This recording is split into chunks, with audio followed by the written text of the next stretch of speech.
आदरणीय सभापति जी, भारत की विकास यात्रा में नारी शक्ति के योगदान को कोई नकार नहीं सकता है, लेकिन उनको अगर अवसर मिले और वो नीति निर्धारण का हिस्सा बने तो देश की प्रगति में और गति आ सकती है। और इस बात को ध्यान में रखते हुए हमने ही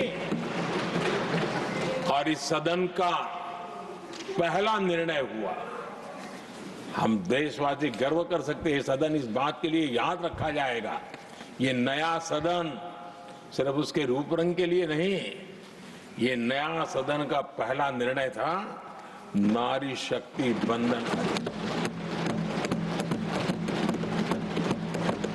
इस नए सदन को हम किसी और तरीके से भी कर सकते थे, हम हमारी वाहवाही के लिए भी उपयोग कर सकते थे, पहले भी होता था, लेकिन हमने तो मातृशक्ति की वाहवाही के लिए इस सदन का आरंभ किया था और मातृशक्ति के आशीर्वाद से ये सदन अपना कार्य आरंभ किया है। जानते हैं, इतिहास की तरफ अब थोड़ी नजर करें।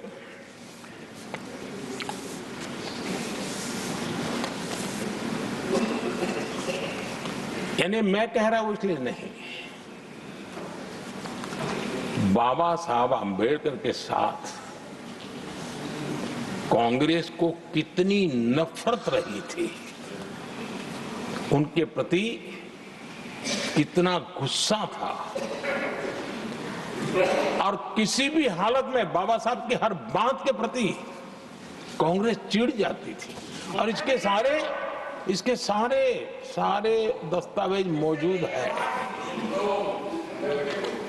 और इस गुस्से को दो बार बाबा साहब को चुनाव में पराजित करने के लिए क्या कुछ नहीं किया गया।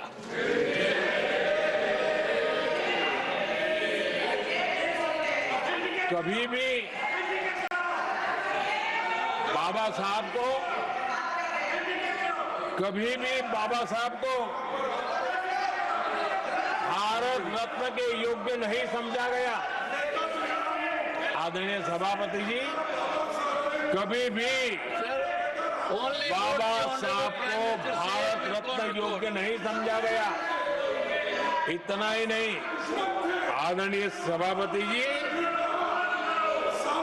इस देश के लोगों ने बाबा साहब की भावना का आदर किया, सर्व समाज ने आदर किया और तब आज मजबूरन कांग्रेस को जय भीम बोलना पड़ रहा है, उनका मुंह सूख जाता है।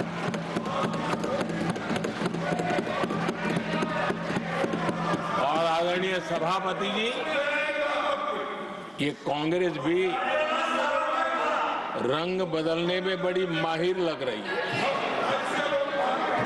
कितनी तेजी से अपना नकाब बदल देते हैं, ये इसमें साफ साफ नजर आ रहा है।